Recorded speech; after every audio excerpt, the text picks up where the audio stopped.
On a acheté cet immeuble qui était quasiment à l'abandon, puisqu'il ne restait plus que 2 locataires qu'on a relogés. Et là, on est dans le premier appartement, l'appartement en rez-de-chaussée, avec une cour qui fait à peu près 30 mètres carrés.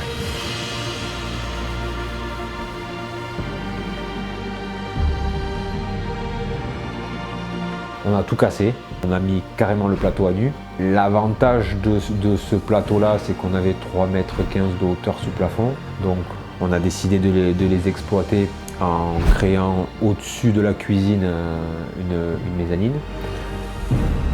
On est sur une structure qui est en autoportée, en chêne massif. Donc là, la menuiserie Santos a fait vraiment un gros boulot, puisque tout est sur mesure ici. Après, on a décidé d'opter pour un béton ciré au sol.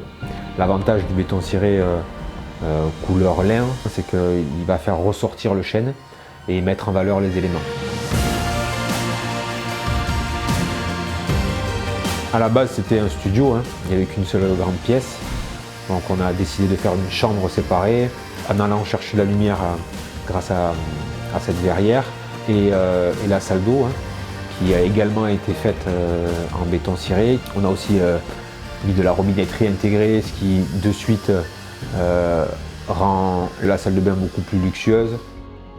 L'espace consacré à la chambre étant assez restreint, nous avons conçu un lit surélevé sur mesure avec des rangements en partie basse.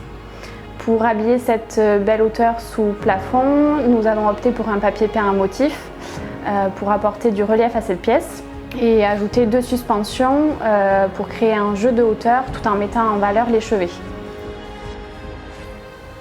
On a aménagé la terrasse, une terrasse qui est exposée est, sur laquelle on a posé un bois exotique, du Kumaru. Du coup, ça fait vraiment un espace extérieur super agréable et c'est relativement rare d'avoir un T2 bis de 30 mètres carrés avec une terrasse qui fait quasiment la moitié de l'appartement. Quand on voit ce que c'était et ce qu'on a su réaliser, c'est une fierté pour moi d'avoir participé à la conception de ces aménagements, d'avoir suivi les travaux. Là, il faut vraiment tirer un coup de chapeau aux artisans, parce qu'au niveau des prestations et de l'aspect technique du travail, on est vraiment sur un produit de standing et il y a peu de personnes qui sont capables de faire ça aujourd'hui. Voilà.